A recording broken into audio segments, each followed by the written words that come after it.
Olá, tudo bom? Como que vocês estão? Hoje estamos com uma figura realmente espetacular. Estamos com a minha amiga Raquel. Mas antes de apresentar ela, me deixe contar um pouquinho sobre a história da Raquel.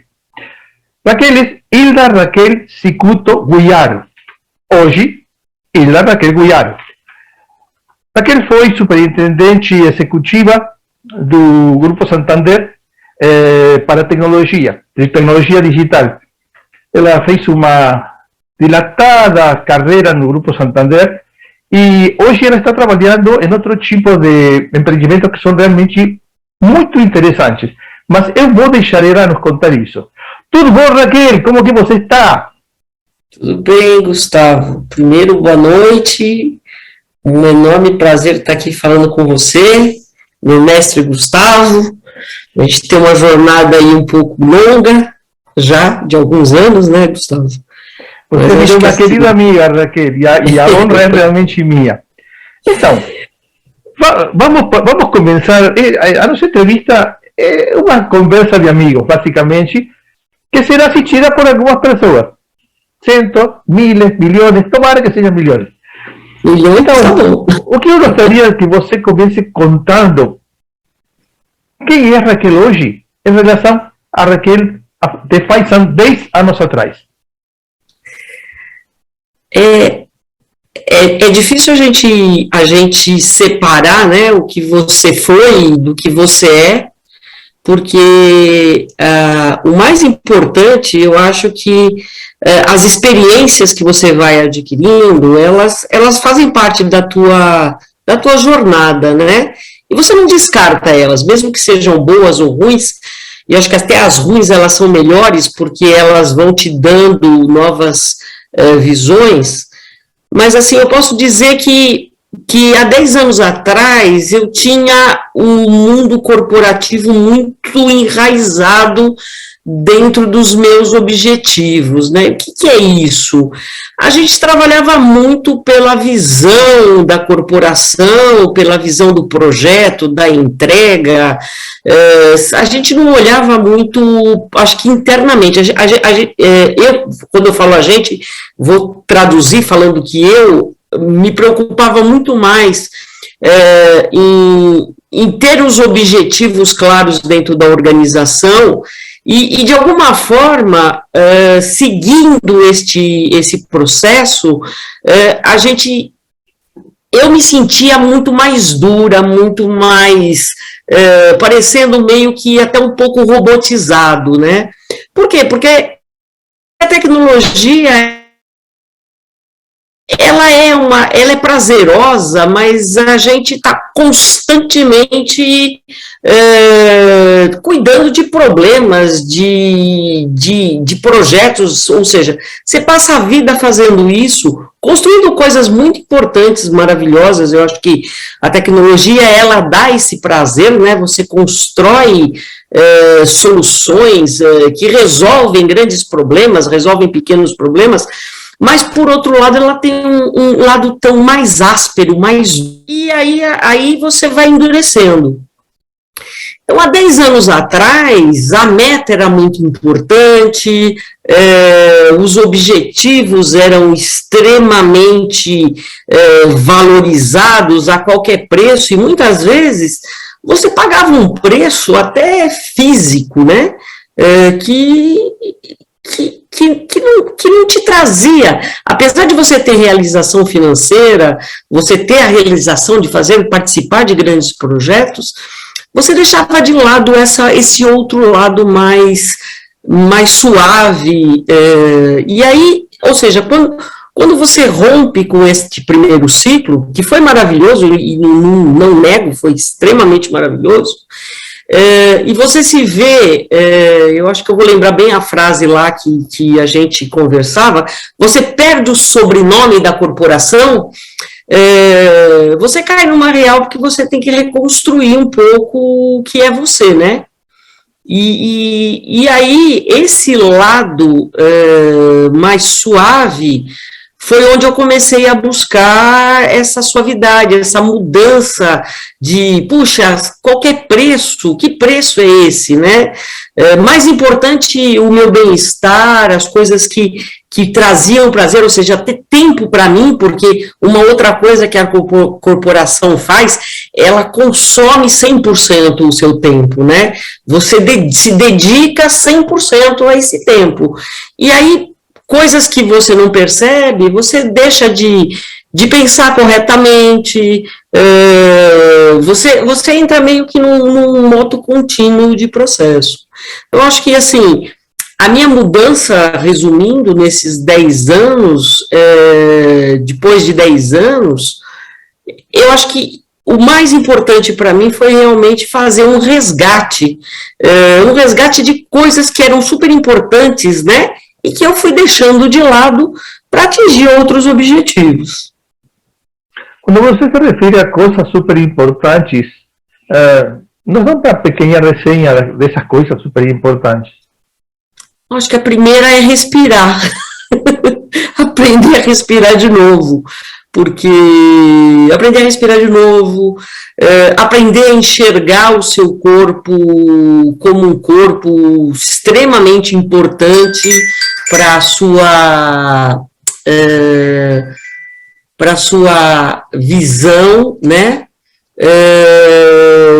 De pessoa mesmo, resgatar a sensibilidade que muitas vezes nesse trabalho corporativo a gente deixa um pouco esse lado mais humano fora, esse lado mulher, o lado mais afetivo, mais feminino também, você deixa ele de lado, você começa a assumir um papel mais masculino, né, mais masculinizado. Então eu fui começando a resgatar esse lado mais suave, mais intimista, escutar mais do que falar. As minhas opiniões não necessariamente elas eram extremamente importantes. As opiniões elas de outras pessoas corroboravam de uma forma muito mais sensível.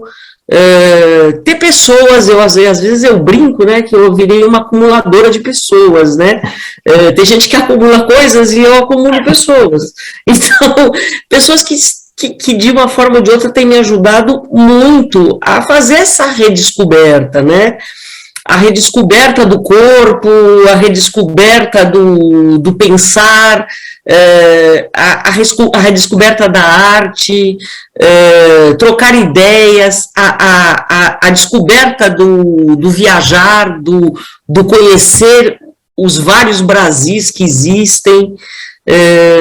Acho que isso são os meus grandes objetivos. Você diz que a vida corporativa é uma grande moedora de carne e que normalmente acaba com a vida pessoal. Independentemente disso, você tem uma família formada, você tem 2 filhos e hoje está em uma nova etapa. Você se denomina a si mesma como uma construtora de soluções de tecnologia. O que seria exatamente isso, Raquel? Olha, eu vou falar que o mundo corporativo, eu tenho que agradecer, tá? Eu agradeço, acho que muito, imensamente, é uma grande gratidão. Por quê? Porque, assim, eu consegui criar minha família, então hoje eu tenho 2 filhos, graças a Deus, muito bem criados, muito amorosos, carinhosos, ou seja, não é porque eu trabalhava no mundo corporativo e trabalhava bastante, que eu deixei de ter uma família, que eu não construí um lar, que assim, eu não valorizei a minha família, que eu não viajei, que não me proporcionou várias alegrias e continua me proporcionando. Por o fato de eu estar aqui hoje, assim, tudo que eu construí no mundo corporativo, ele corrobora para eu poder falar hoje de uma forma mais, vou falar suave, de estar conversando aqui com vocês.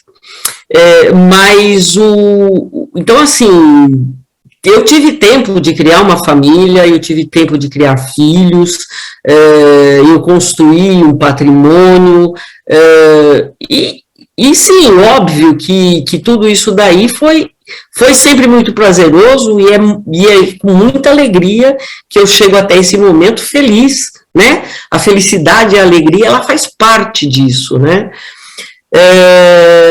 E aí, não é que ele é um moedor de carne, é que a gente se coloca nessa posição. Eu acho que é o contrário, né? Muitas vezes a gente quer colocar a culpa lá puxa, é meu chefe, é porque veio de alguém, mas assim, o que te desperta é que e a gente faz muito curso, né? Eu acho que eu fiz vários, né? Que fala assim, precisa fazer gestão de tempo, precisa fazer outras atividades, mas a gente vai entrando nesse dia a dia e ele vai te consumindo e você entra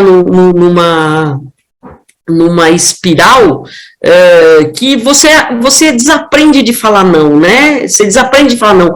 E não é pecado falar não, pelo amor de Deus, é importante. E não para você, para o seu tempo, para as suas coisas, são extremamente importantes, né? Então, voltando aí ao que você pergunta, eu falo assim, olha, em nenhum momento eu falo que assim, eu deixei de viver porque eu só trabalhava, não é isso. Eu fui, a hora que eu rompi com o primeiro, com essa primeira insígnia, né, de executiva, de transformação, de criação, e que eu tinha muita paixão por fazer também, porque nada disso daqui acontece se você não tem paixão. A paixão, ela faz parte, se você não gosta, impossível de você criar. Aí você vai colocando um monte de nãos, de obstáculos, e você não cria, né? Você não consegue criar. Mas assim, a hora que teve esse rompimento, e eu tive que resgatar coisas que assim, resgatar a arte, resgatar a transformação digital, porque também é uma paixão minha, fazer curso, ensinar, me conectar com pessoas mais jovens, tudo isso daí foi um processo de desapego mesmo, né? Porque quando a gente senta lá na cadeira lá do corporativo, tem uma coisa que você se ilude um pouco, que você acha que você tem muito poder, né? E aí, quando você sai fora dele, você tem que reconstruir todas essas conectividades. Muitas das pessoas que estão assistindo neste momento o vídeo devem pensar: como se consegue chegar a uma posição de superintendente executiva de transformação digital? Quais foram os skills que você precisou na época para chegar lá? Olha, eu acho que alguns skills são importantes. Eu acho que o primeiro, mais importante, é você saber negociar. A negociação, ela é talvez um dos skills mais importantes. A resiliência também. Você tá assim, eu fui fruto, ou seja, quando uma carreira dá muito certo, é porque você faz parte de um processo de muitas mudanças. E a adaptabilidade à mudança também é um skill muito importante. Por quê? Porque se você não estiver preparado para você crescer profissionalmente, uma outra coisa que você tem que aprender é fazer desapego, né? Porque se você fica, eu sou a chefe do sistema maravilhoso que eu criei aqui, eu me apego tanto a este negócio, muito provavelmente eu vou ter a ideia de que ninguém vai fazer melhor que eu, né? E aí eu não passo para trás, e aí eu não subo. Então, eu acho que as principais características são essas, né? Então, eu vou dizer que, assim, durante todo este processo, eu aprendi na minha carreira a não me apegar, ou seja, se alguém me mudava de posição, ok. Sofria, óbvio que toda mudança traz um sofrimento, mas ela é muito importante para a criatividade também. Sim. E eu lembro de uma passagem extremamente importante da minha carreira, né? Que eu era líder de quase 1.200 pessoas, né? Então eu era considerada, o pessoal me chamavam de imperatriz, né? Porque assim, puxa, eu prendia, mandava aprender, soltar, alguém pedia para fazer alguma coisa e eu tinha muitas pessoas e tinha capacidade de realizar. E aí me tiraram dessa posição, né, que falava que eu era uma imperatriz, que eu era uma dominadora, eu dominava o mundo, e falaram assim, agora você vai para um trabalho que você vai sozinha. Eu falei assim, nossa, mas sozinha eu não sei trabalhar. Assim, eu trabalhei com muita gente, sozinha eu não sei trabalhar. Preciso de pelo menos alguns amiguinhos, porque senão eu vou ficar me sentindo muito solitária, né. E aí tá bom, eu saí dessa posição de mais de 1.200 pessoas e fui para uma posição de liderança muito maior com o apoio de 5 pessoas. Assim, e era muito maior, né? Por quê? Porque na realidade eu assumi a liderança da empresa diante do cliente, né? E aí, assim, tudo que precisava ser construído, precisava ser feito, todas as soluções, quem fazia a interface, quem tinha que ir lá e falar, não, puxa, eu era quase assim, como a tomadora de pedido e depois a entregadora dele, né? E a execução já não estava mais comigo, a execução estava com outras pessoas. Então, eu vou falar que a negociação, ela fez parte, porque na linha de frente você negociava, né? Eu acho que são as grandes posições de liderança, e aí você começa a descobrir que os grandes executivos, muitas vezes, assim, você precisa saber muito mais delegar, acompanhar, do que na realidade você fala assim, olha, tenho 8.000 pessoas aqui que são meus funcionários, porque na realidade quando você tem 8.000 pessoas, você fala com 20, você não fala com os 8.000. Então é um processo, acho que das principais características, Gustavo, eu entendo que são essas, tá? São essas as mais importantes. É difícil ser gestora de 1.200 pessoas? Complicadíssimo. Por quê? É complicadíssimo, porque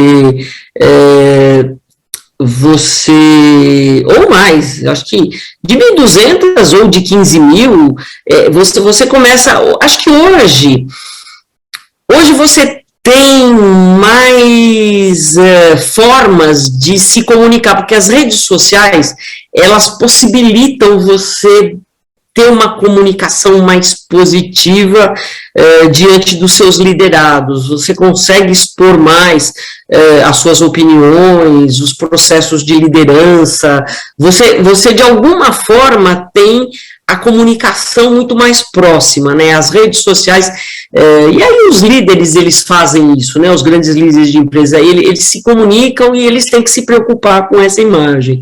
Mas se a gente pegasse lá 10 anos atrás, a gente não tinha tanta forma de se comunicar, ou seja, você não estava tão presente em todos os ambientes, né? Então, era muito mais complexo de você entender os ruídos e trabalhar eles demoravam mais para chegar para você poder fazer um trabalho melhor de comunicação, né?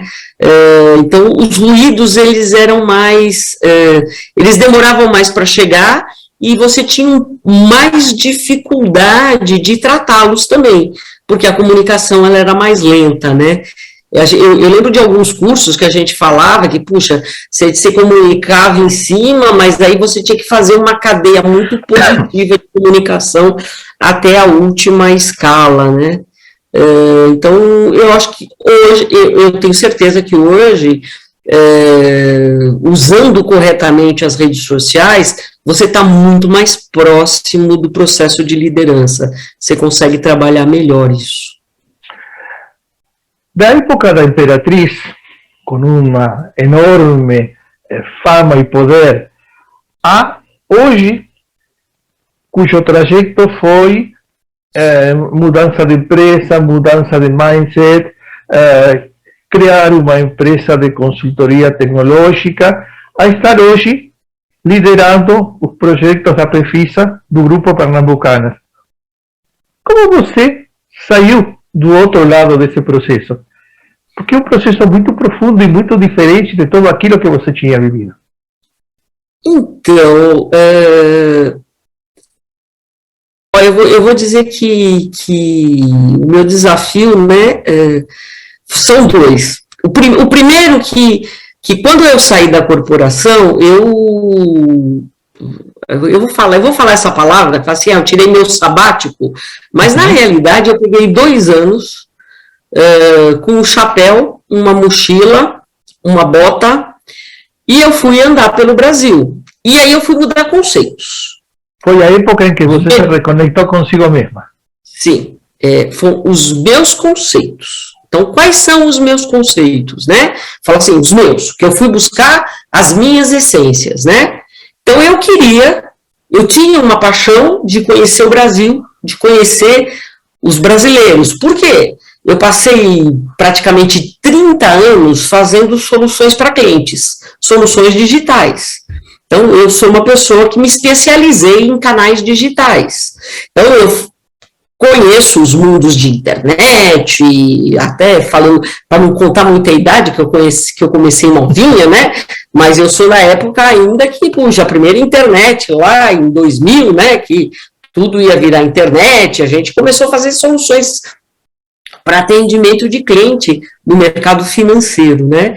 E isso foi uma jornada, indo construindo os canais de telefonia, os canais de telefone, os call centers, o boom dos call centers, o boom dos sistemas, dos sites, dos internet bankings, o boom das automações bancárias, onde você colocou as máquinas de autoatendimento, depois a mobilidade, né? E eu fui sempre construindo soluções para clientes, né? E vou dizer que dentro do meu mundinho, dentro da sala lá que a gente sentava, eu com certeza eu acertava 80, errava 20, ou às vezes errava tudo. Por quê? Porque a gente tinha uma noção de que a gente conhecia as pessoas que queriam usar as soluções. Uhum. E aquilo me incomodava demais, porque na realidade eu não conhecia. Eu conhecia o Brasil do meu universo, sentado dentro de São Paulo, né? E é um universo tecnológico que todo mundo fala assim, até sem tecnologia. Quem está em São Paulo fala assim, nossa, é supernatural, né? E aí, como é que é para fora desse Brasil, né? Como é que é esse Brasil? Como é que são esses brasileiros? Que é que nós estamos falando? Então, eu tinha esse sonho. E aí, era um sonho de viajante que eu já levava antes de entrar nesse processo de virar uma imperatriz, né? Imperatriz de tecnologia. Eu já tinha, eu trazia essa coisa, mas a gente vai abdicando e vai deixando. Aí, o primeiro passo foi o quê? Foi começar a viajar. Só que assim, viajar de forma simples. Não é mais viajar de classe executiva, não é mais ficar só em hotel 5 estrelas, é você começar a entender que o Brasil tem várias cores, vários sabores, várias visões, várias acomodações, e que você vai se sujeitar a ficar em alguns lugares que você não está acostumado. Então, a primeira vez que eu fui para um hostel, eu não sabia nem como é que funcionava o hostel. Mas aí a gente aprende. E a gente descobre que, puxa, dá para fazer. Funciona. É a coisa mais agradável do mundo? Não é, mas a gente tem essa vivência, né? Dormir em barraca, que é aquela coisa que a gente fazia quando era adolescente, quando era jovenzinho, né? Mas eu putz, voltei, né? Voltei com toda essa idade, voltei a fazer isso daí, subir em barco, descer de barco, colocar pé na água, andar em rio, subir montanha, descer montanha, andar em praia, descer de praia, E aí eu fui começando a me conectar com um novo grupo de pessoas, pessoas mais jovens, pessoas mais velhas, pessoas que sempre viveram junto com a floresta e que amam a floresta e que amam a natureza, pessoas com uma sabedoria de planta, de conhecimento de planta fenomenal, que assim você fala, não acredito, eu falo assim, eu só sei comprar remédio na farmácia, e você vai encontrar uma série de remédios naturais, pessoas que a gente, pessoas que nós fomos ajudando ao longo do tempo, ajudando com um pouco do conhecimento que a gente tinha, então a gente achava que ia lá ensinar empreendedorismo, e aí no final você saía muito mais aprendendo do que ensinando, mas mesmo assim ajudando a colocar as redes sociais, ajudando a fazer marketing digital, ou seja,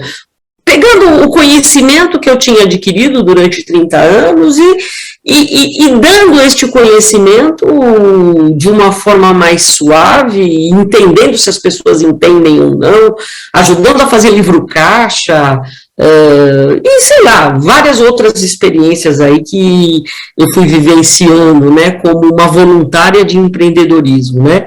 Então foram 2 anos de redescoberta, de pegar os meus conhecimentos, né, e entregar para eles e aprender outras coisas que eu nem imaginava, que eu sabia que eu não conhecia, e beber da cultura, né, desse lado positivo da natureza, o lado positivo dos valores de comunidade, de turismo mais sustentável, turismo de base, saber que o dinheiro que eu estava levando era um dinheiro que ajudava as pessoas a crescerem. Então, por exemplo, meu turismo voluntário, eu estou levando dinheiro para lá. Não é muito dinheiro, são poucas pessoas, mas faz muita diferença, né? E aprender a ver que as pessoas conseguem viver com aquela noção de menos, né? Porque a gente sempre tem aquela noção, quando a gente senta nas grandes corporações, demais, né? E aí o pessoal lá trabalha com uma visão de menos, né? Então, assim, depois desses 2 anos, eu recebi, em plena pandemia, e a pandemia também, ela fez com que a gente fizesse um processo de interiorização maior, né? Ou seja, refletir mais sobre a nossa vivência, e aí foi um período mais duro, né?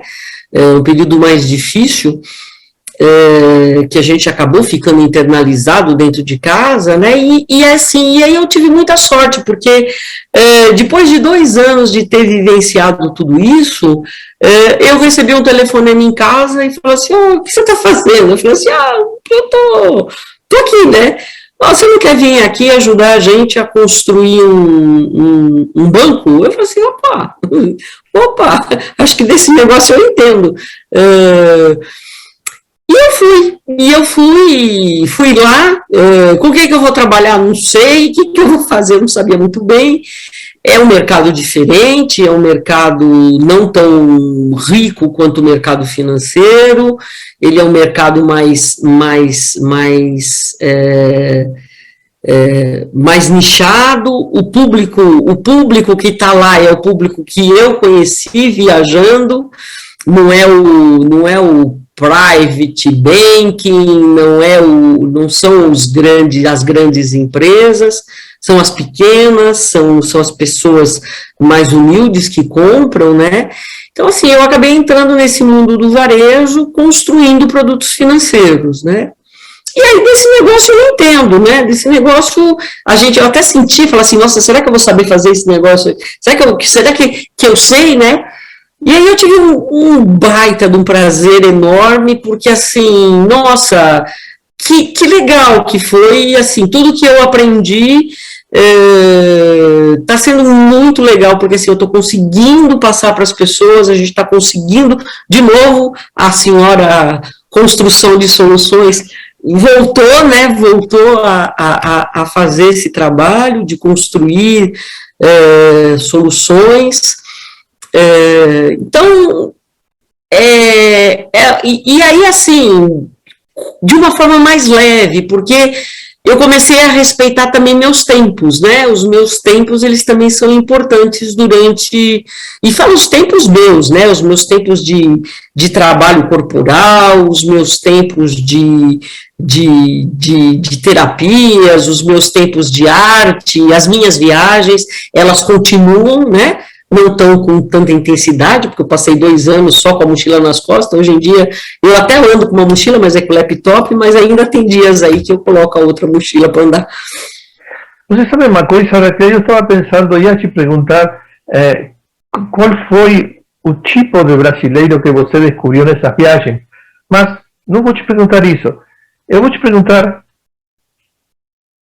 que Raquel você descobriu depois dessas viagens, em contato com essas pessoas que, de uma forma ou outra, te ajudaram a entender como você poderia trabalhar neste novo empreendimento de criar um banco para o Grupo Prefisa. Mas qual foi a Raquel que você achou?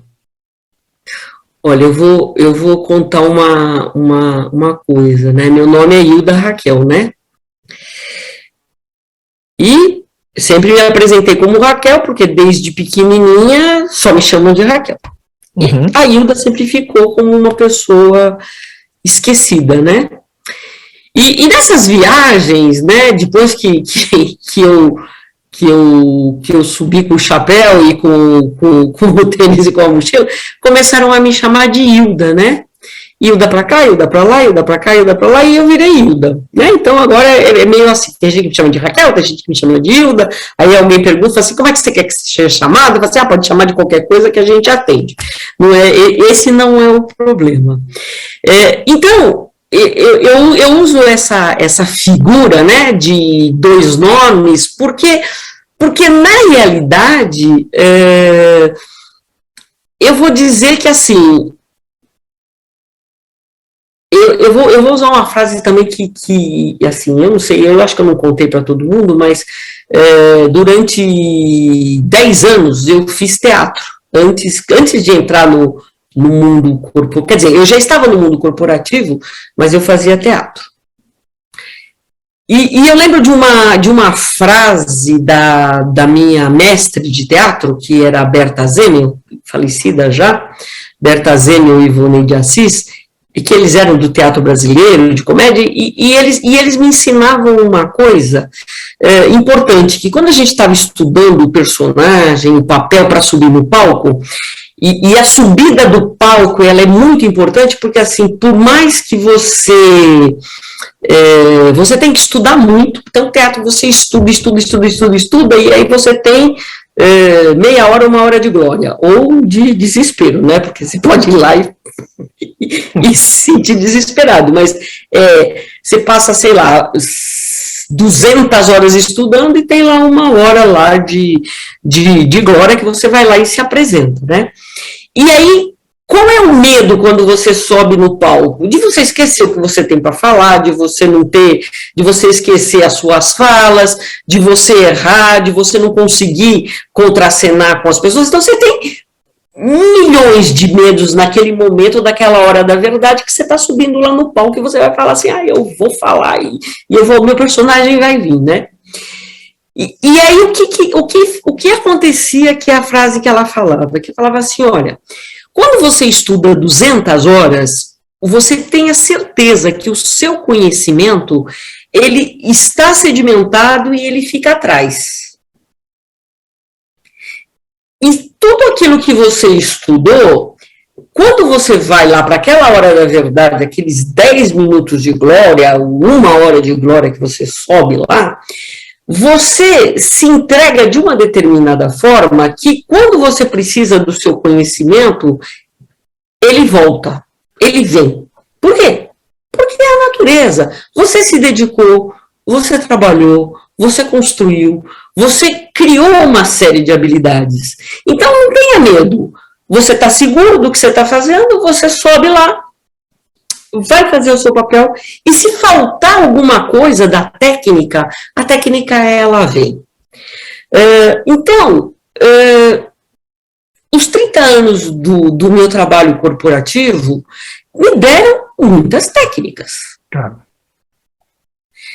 E essas técnicas, elas vêm e elas afloram, elas aparecem.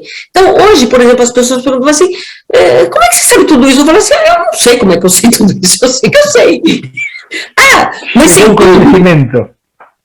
Eu sei tudo? Não sei. Tem um monte de coisa que eu não sei. Né? Tem um monte de coisa que eu não sei. Não é que eu sei tudo, mas assim, mas eu tenho um conhecimento e assim eu sei. E isso eu acho que é a genialidade, né? Eu acho que essa é a genialidade. É esse desapego que você vai ganhando conforme você vai vivendo, você vai vivenciando, né? A maturidade traz um pouco isso, Gustavo. Acho que você é prova disso, né? Eu acho que a maturidade traz isso, né? E não adianta, um pouco a vivência faz isso, né? E não é que a gente sabe todas as coisas, hein? Pelo amor de Deus, nada disso. A gente não sabe todas as coisas. Porque quando eu fui encarar os brasileiros lá da Amazônia, lá do Pará, de Tocantins, quando eu fui Forumbo, ou lá do Rio Grande do Sul, de Florianópolis, Paraná, quando eu fui encarar esses brasileiros, o que não vale é achar que eu sabia, porque eu não sabia. Puxa, eu estava no meio da floresta amazônica, eu não sei andar lá. Assim, o Waze funciona no Rio Negro? Não. Não funciona. O cara fala assim, como é que ele sabe que ele sai daqui e vai para lá? Como é que ele consegue enxergar um jacaré no escuro? Sei lá, ele enxerga lá, ele enxerga o jacaré no escuro. Então, e é o conhecimento deles, e o que você vê é que, assim, puxa, legal, importantíssimo, porque aquele conhecimento, um pedacinho daquele conhecimento veio para mim. É isso, e o que eu posso ajudar? Puxa, eu sei controlar um livro caixa, eu sei fazer um controle de estoque, eu sei fazer um controle de saldo, puxa, sei. Então, são essas coisas, é este compartilhamento, essas conexões de compartilhamento de conhecimento.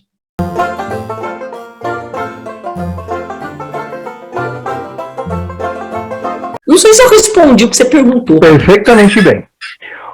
Uma Hilda Raquel que vem do mundo de tecnologia, que gosta de tecnologia.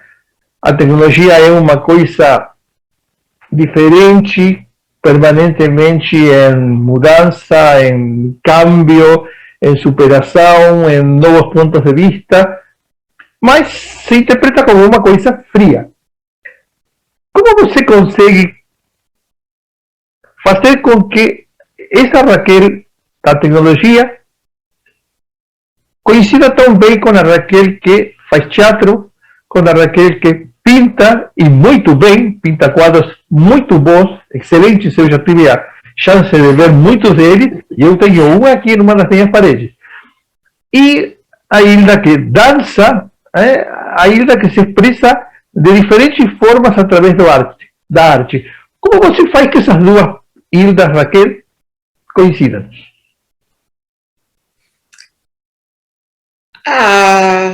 Sim, acho que talvez eu seja um espírito meio livre, né?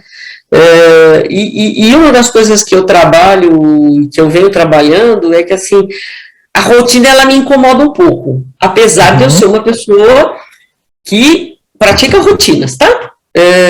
Mas, assim, a rotina da mesmice, né, daquela coisa, puxa, todo dia...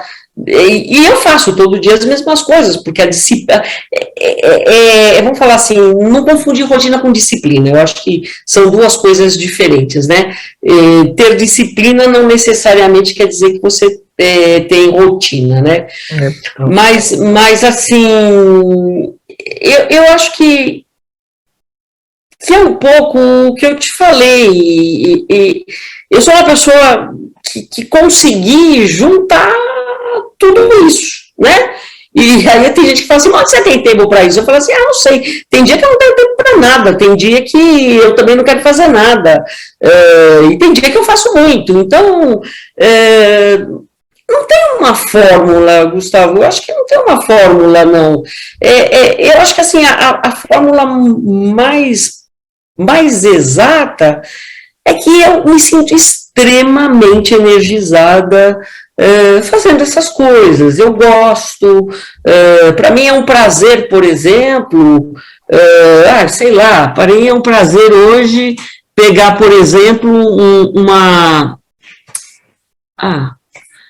pegar um desenho meu aqui, ó, por exemplo, né? Olha, que bonito. Aqui, ó, pegar isso daqui e assim, ele saiu de um caderno, veio para uma fotografia e vai virar um quadro que eu vou dar para alguém. Então, isso daqui é um pequeno prazer, mas é interessante. Ou, por exemplo, sei lá, eu estou pegando aqui aleatoriamente, né? Porque tem várias coisas aqui, né? Mas, por exemplo, desenhar uma boca, sei lá, aqui, ó, desenhar uma boca e fazer, que boca é essa? Puxa, eu desenhei uma boca, ela tá bonita, tá feia, não sei, mas tá aqui, né? Bocas que falam, que beijam, que comem, que devoram, que desejam, simplesmente bocas, né? Então, é isso, eu acho que são momentos mágicos que aparecem e que eu paro para dar atenção para eles, né? Porque a vida, ela é feita de momentos, né? E aí, assim, e você constrói as coisas nos momentos. Você não está todo dia inspirado, você não está todo dia super bem, tem dia que você está cansado, tem dia que você está chateado. Então, a vida é isso, né? E é nesses momentos que você resgata o conhecimento, tem hora que você não conhece, tem hora que você precisa estar mais intimista, tá lendo, tem hora que você está assistindo um filme, acho que é isso, não se deixar, talvez, se contaminar com aquela coisa do dia a dia, que muitas vezes te deixa sem muita perspectiva, né? Você fica lá meio que enclausurado, né? A gente tem essa tendência de se enclausurar, né? A parte, digamos, da arte, ou de como entender a arte, ela interage com a tua parte lógica, ou são momentos separados? Você vê arte no meio do teu trabalho de tecnologia, por exemplo? Então, eu fui estudar um pouco isso, tá? Eu não viajei só também, né? Eu peguei um dos estudos que eu fui fazer, foi fazer um pouco, eu fui lá no Instituto Europeu de Designer, né, no IED, né, e eu fiz um curso de Service Designer, né, que era um pouco essa construção um pouco mais artística, né, da tecnologia, né. Uhum. Está presente, mas ela não está presente visualmente. Ela existe na presença do quê? Porque, assim, gerenciar tecnologia, eu gosto de falar que é antecipar problema, gente. Porque, assim, existe uma ideia, construir software é uma arte. Uhum. Então, assim, a galera fala assim, é muito lógico. Não, construir software é uma arte. Construir ele bem, que ele tenha as funções que as pessoas desejam, que ele não tenha erros, que ele seja estável, que ele tenha a infraestrutura correta, que ele seja testado corretamente, que ele tenha o design de usabilidade agradável, que você comunique durante todo o processo de gestão corretamente, se está certo, se você está no caminho certo, se você não está, se você tem problema. Até o PowerPoint que você precisa fazer para comunicar é uma arte. Então, assim, tecnologia é arte, né? As pessoas que acham que não é, né? Mas é uma arte, né? Ela muito interessante.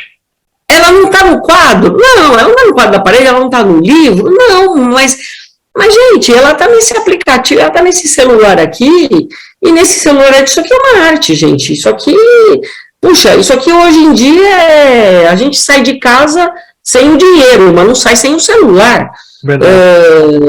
Ele já é a extensão do meu braço, ele já é minha vida, né? Já é minha memória. Eu já não lembro de mais nada, tá tudo aqui dentro. Antes a gente lembrava dos telefones das pessoas mais importantes. Agora não, está no celular. Não, o único telefone que eu lembro de cor é o que era da casa da minha mãe. Que nem existe mais. Hoje eu não sei assim, se alguém perguntava assim, qual é o telefone? Não sei. Então a minha memória está aqui dentro, né? Então, assim, falar que tecnologia não é arte, assim, é difícil, né? Porque tem os crédulos e os incrédulos, né? Quase como se fosse uma seita, né? Mas realmente eu acho que assim você tem que praticar essa arte, né? Essa arte de gerenciamento quase que sempre, todos os dias, né? Eu acho que é isso, Gustavo. Eu não consigo falar que está desconectado, viu? Isso me leva à nossa próxima pergunta. Hoje você tem um time de trabalho multigeracional. Você tem veteranos e você tem, ao mesmo tempo, millennials. Trabalha com pessoas muito jovens. Como se faz isso, Raquel? Olha, é engraçado. Por quê? Porque no primeiro momento eu achava que eu ia ter muito conflito de geração, né? E o pessoal fala assim, puxa, a gente escuta bastante, né?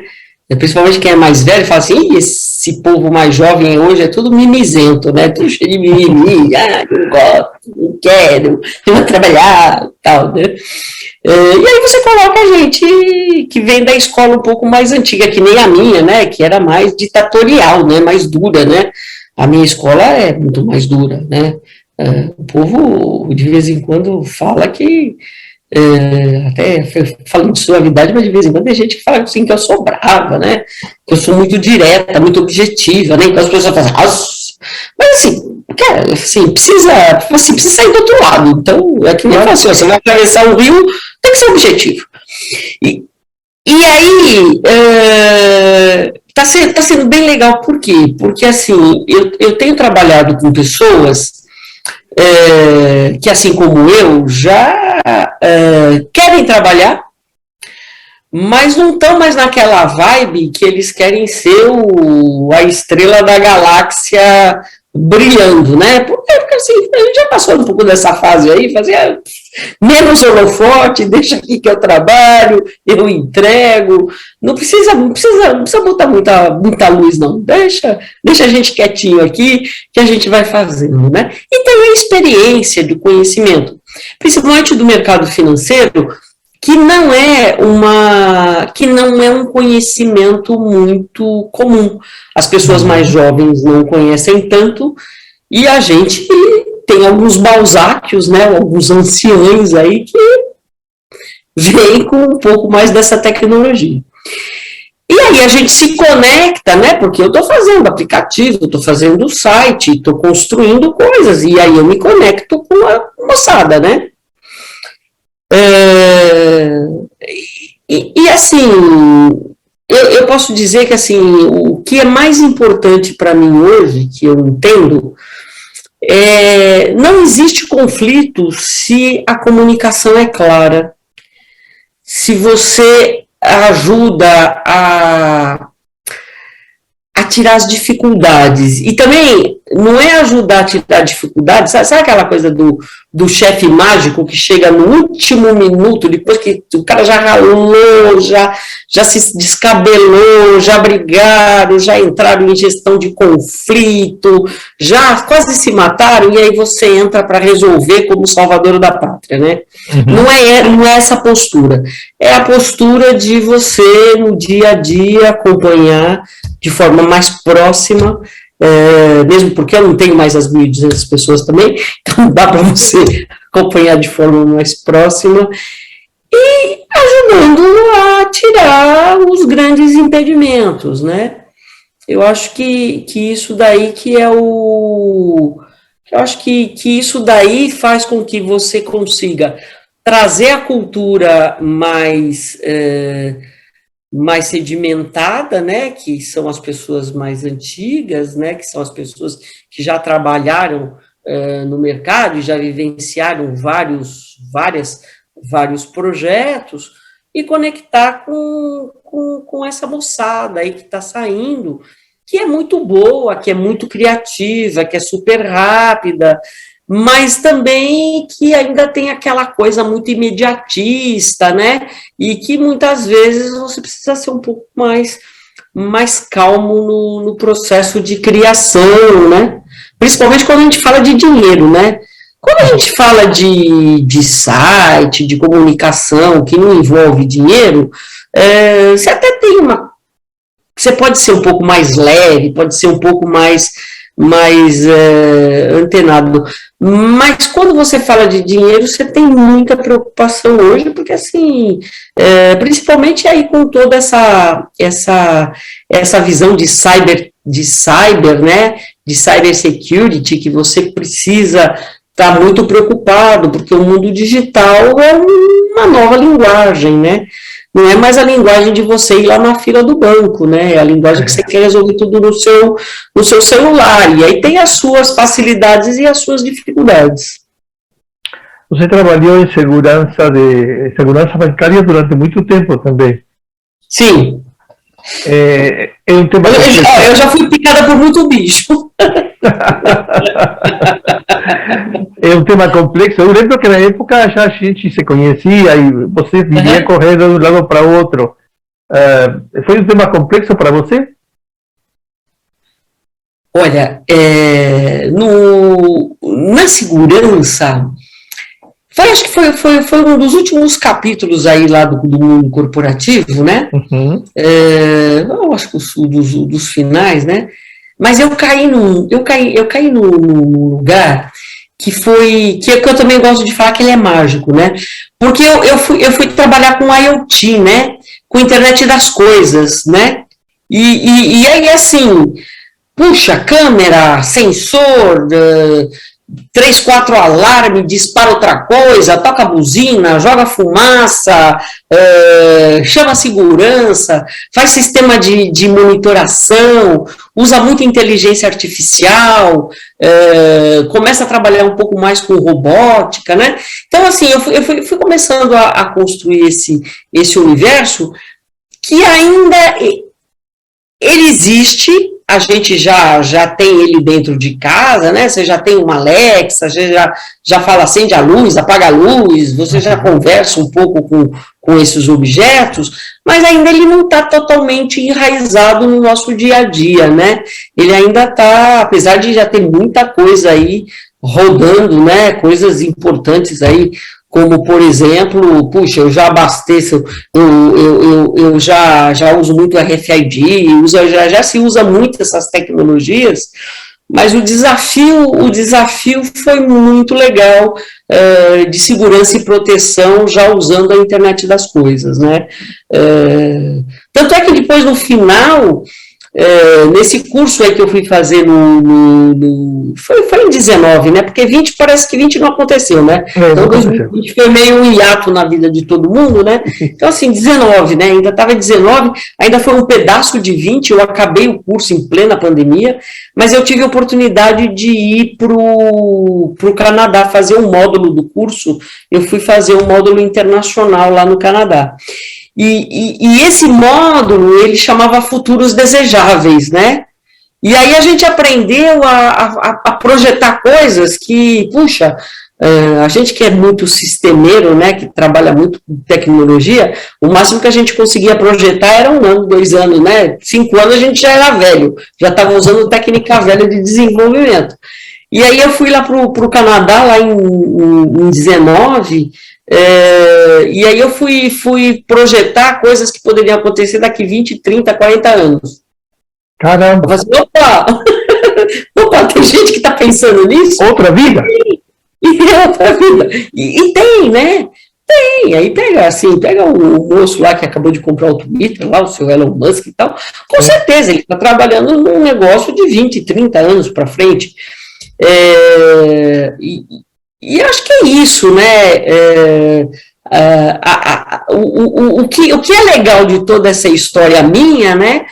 É que eu saí do mundo corporativo, né, e fui conhecer outros mundos, né, e aí fui estudar, inclusive, 20, 30 anos, até criei um curso de futuros aí. Era o tema que agora eu queria abordar contigo. Tá. Primeiro, quero que você nos conte detalhadamente sobre teu curso, e inclusive já aviso para nossos assinantes que aqui embaixo na descrição do vídeo, vocês vão achar o link para acessar ao curso da Raquel. Mas conta pra gente. Então, eu vou contar outra história, assim, eu sou cheia de histórias, né, daqui a pouco acho que vai levar umas 10 horas aqui essa entrevista, mas eu vai ser um prazer enorme. Mas, quando eu participei do processo de transformação digital do Santander, e o maior desafio na época, e nós estamos falando aqui de 2016, tá? 2016, 2017. Uhum. Acho que 2015, 2015 é quando começa mesmo, né? Que todo mundo quer colocar tudo no mobile, eu quero ter um mobile, eu quero automatizar processos, eu quero fazer BPMs, eu quero pegar todos os processos manuais e digitalizar eles. Então, começa aí vem as metodologias ágeis, você para de fazer projetos para 2, 3 anos e começa a fazer, vem os MVPs, vem as entregas menores, vem as tribos, as squads, todo mundo sentado junto para desenvolver. Então, a gente criou lá todo um... E aí eu posso dizer com bastante orgulho que fui precursora desse universo lá no Santander, né? E aí a gente criou a geração digital, a gente montou as mesas ágeis, a gente começou a fazer vários projetos simultâneos, pequenas entregas a cada 15 dias, não estava tudo pronto, entregava um pouquinho, melhorava mais um pouquinho, ia fazendo todo esse processo, né? E por conta dessa necessidade de estar fazendo essa transformação digital, eu comecei a procurar cursos que eram fora da universidade, porque hoje as universidades, elas estão até mais próximas desse mundo de transformação, né? Nós estamos falando já de 5, 6 anos, né?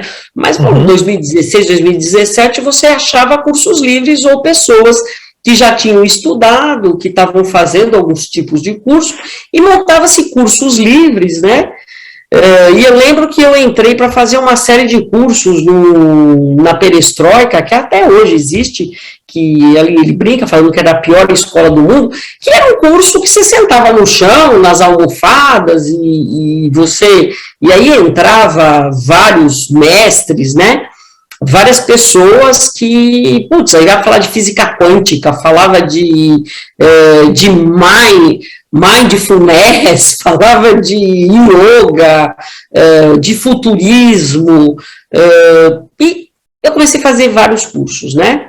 Eram cursos livres, pequenos cursos de duração de 1 mês, 2 meses, 3 meses, né? E eu fui fazendo um catálogo de tudo isso daí, fui aprendendo, fui montando, e em paralelo fui construindo lá, junto com pessoas, não construí sozinho, obviamente, né, mas fui liderando lá o processo de transformação lá do Santander, né. E aí, então assim, comecei a estudar, e depois que eu parei aí, quando eu estava nesse meu ano sabático, não foi só de viagem também, eu comecei a participar estruturei um curso de ciência de dados, ajudei a montar, fui pega, inclusive, na pandemia, né, que o curso era todo presencial, bonitinho e tal, e aí, de repente, do dia para a noite, a gente teve que transformar ele todo em online, né, foi um tremendo desafio. Eu falei assim, puxa, como é que você faz um curso presencial, transformar no online? Era uma linguagem que 2020 foi uma busca ferrenha por essas coisas, né? Sim. E eu já tinha feito também o curso lá de Service Design, lá do IED, recebido Design Thinking, jornada, várias técnicas, então fui juntando tudo isso, e aí além desse curso de ciência de dados, eu fui chamada lá pela FIA para fazer um curso de transformação digital e contar um pouco das tecnologias do futuro. Porque as do presente todo mundo sabe, né?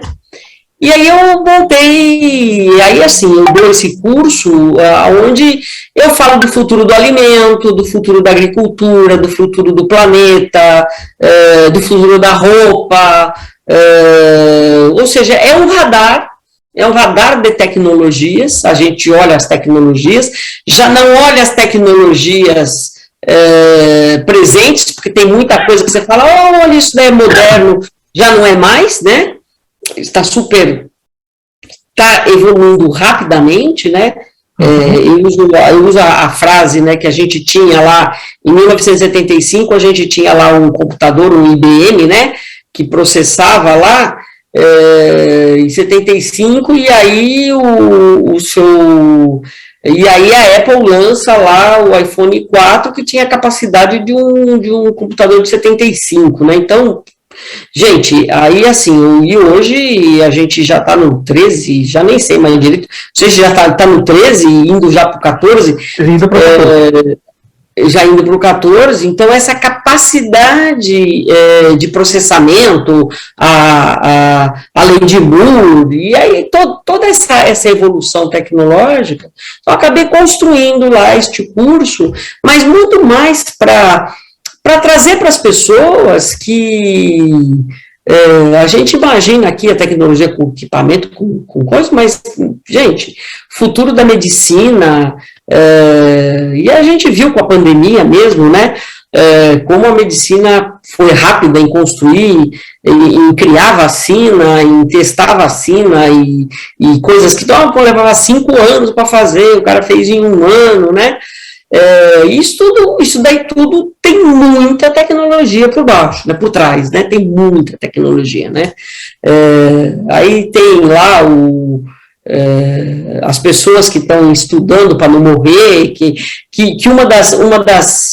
um dos desafios do homem, desde que o homem é homem, né, é buscar a imortalidade, né, então, isso daí já acontecia lá nos egípcios, lá, os faraós, naquela época, todo mundo buscava a imortalidade, e aí ainda continua buscando a imortalidade, então... Como é que é a estrutura do Eu falo um pouco da evolução tecnológica e depois eu começo a dar insights das tecnologias que já estão sendo aplicadas para a visão do alimento. Então, as tecnologias que estão sendo utilizadas, por exemplo, para a limpeza do planeta, as reciclagens, tecnologias de reciclagem,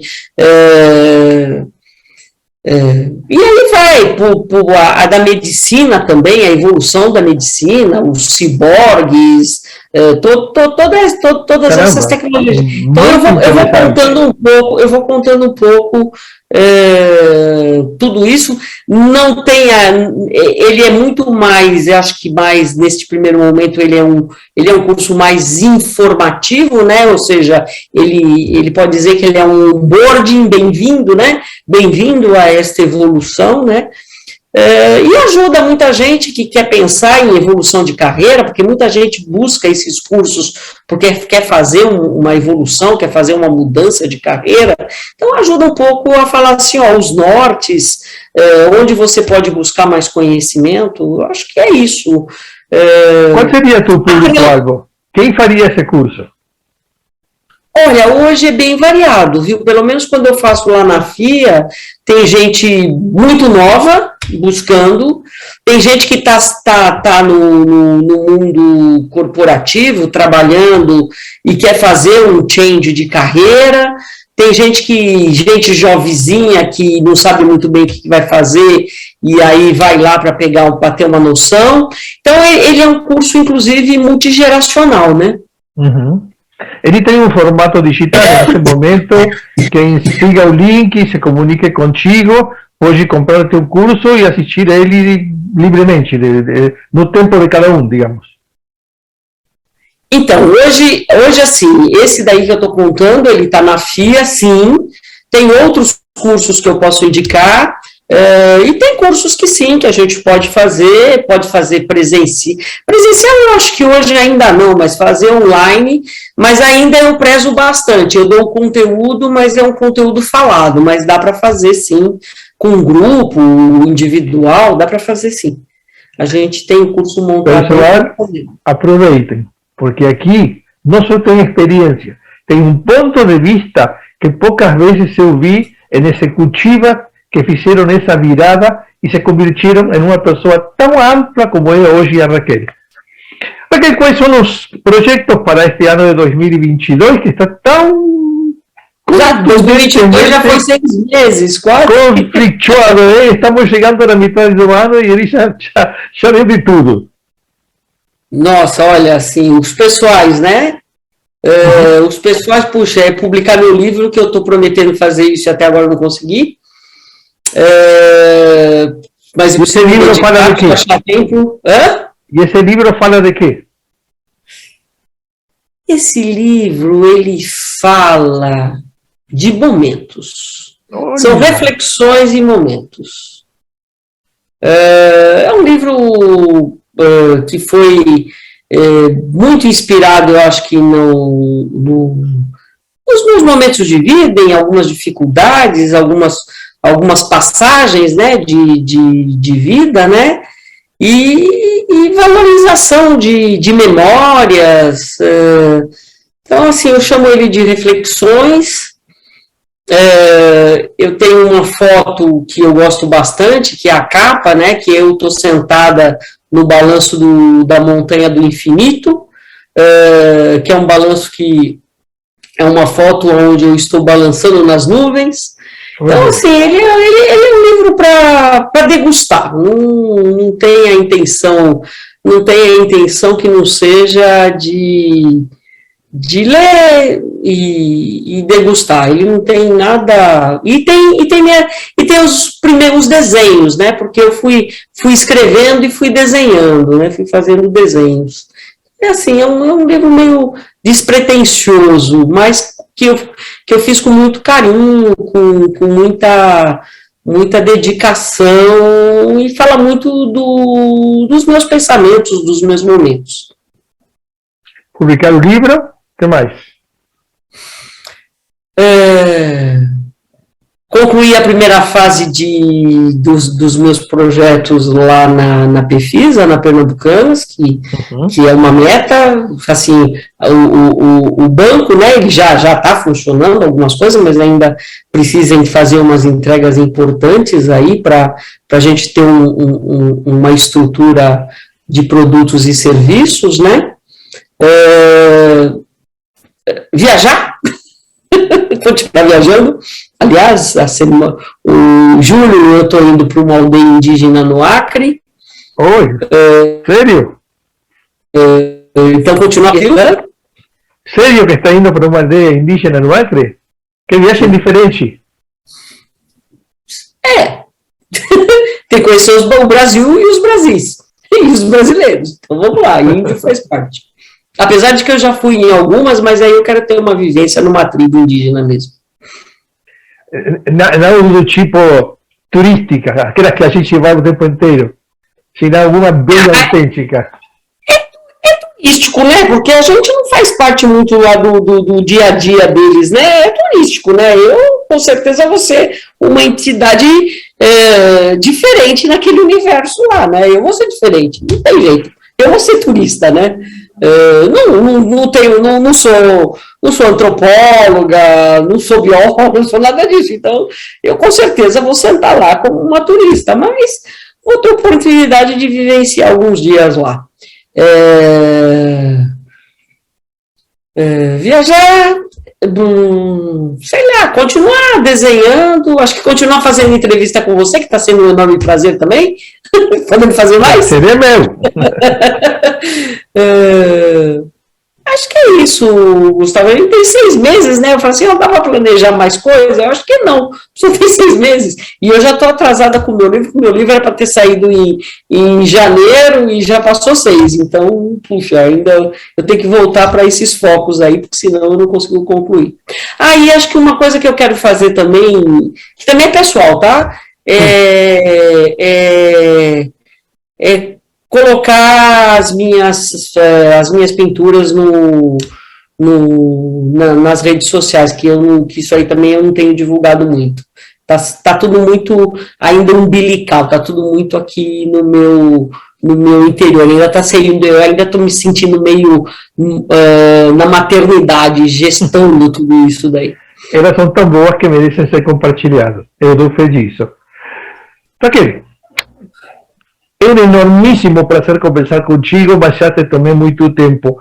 Mas antes de deixar você, eu queria te pedir uma mensagem para todas as pessoas que estão assistindo neste momento este vídeo.